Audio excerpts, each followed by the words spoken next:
ప్రపంచవ్యాప్తంగా ఆర్థిక అస్థిరతలు, అమెరికా ఆర్థిక ఒడిదుడుకులు, ప్రపంచవ్యాప్త యుద్ధ భయాలు ఉన్నప్పటికీ హైదరాబాద్ రియల్ ఎస్టేట్ జోరు ఏమాత్రం తగ్గడం లేదు.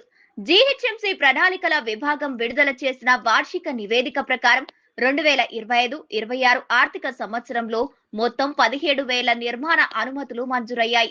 హైదరాబాద్ కు పశ్చిమాన ఎత్తైన భవనాలకు, తూర్పున వ్యక్తిగత ఇళ్లకు డిమాండ్ పెరుగుతూనే ఉంది.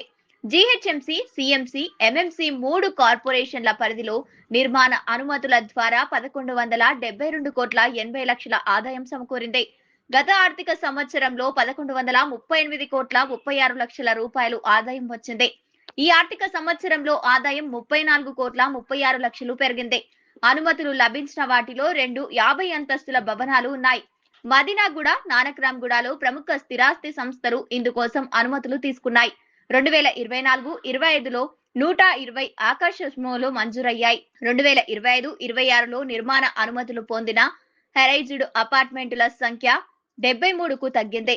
అనుమతులు పొందిన వాటిలో చాలా వరకు ఇప్పటికే నిర్మాణాల్లో ఉండటం వల్లే సంఖ్య తగ్గి ఉండొచ్చని నిపుణులు అంచనా వేస్తున్నారు. మార్కెట్ పరిస్థితులు కూడా మరో కారణంగా కనిపిస్తోంది. ప్రస్తుతం అమలులో ఉన్న బిల్డ్ నౌ విధానంలో అనుమతులు జారీ ప్రక్రియ 3 రకాలుగా జరుగుతుంది. 75 గజాల్లోపు, 75 నుంచి 600 గజాలు, 600 గజాల పైన అనే 3 కేటగిరీల్లో అనుమతులు మంజూరు చేస్తున్నారు.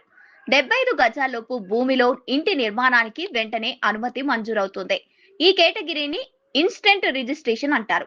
75 గజాల్లోపు G+1 నిర్మాణాలకే అనుమతులు లభిస్తుంది. రెండోది 75 గజాల నుంచి 600 గజాల్లోపు గరిష్టంగా G+3 భవనానికి అనుమతి ఇస్తారు. మూడోది 600 గజాలకు మించి సింగిల్ విండో G+5 భవనానికి అనుమతులు లేకపోవడం వంటి విధానంలో జోన్లు, రోడ్డు విస్తరణం ఆధారంగా పరిమితులు ఉంటాయి. 75 నుంచి 600 గజాల మధ్య భవన నిర్మాణాల కోసమే దరఖాస్తులు భారీగా వచ్చాయి. మొత్తంగా చూస్తే 17,000కు పైగా భవన నిర్మాణాలు అనుమతులు పొందగా అందులో 12,600 గజాల లోపు ఉన్నవే. ఇలాంటి నిర్మాణాలకు ఇన్స్టెంట్ అప్రూవల్ లభిస్తున్నాయి. 5 అంతస్తుల నుంచి హై రేంజ్డ్ బిల్డింగ్లు కట్టే 600 గజాల పైన ఉండే నిర్మాణాలకు అనుమతి ఇవ్వాలంటే అనేక అంశాలను పరిశీలించాల్సి ఉంటుంది. అందుకే వీటిని సింగిల్ విండో కేటగిరీలో చేర్చారు. జోన్ల వారీగా రోడ్డు విస్తరణం ఆధారంగా ఎన్ని అంతస్తులను అనుమతి ఇవ్వాలనేది అధికారులు పరిశీలించి అనుమతులు మంజూరు చేస్తారు. Layout with housing, open plot కు 29 అనుమతులు మంజూరయ్యాయి.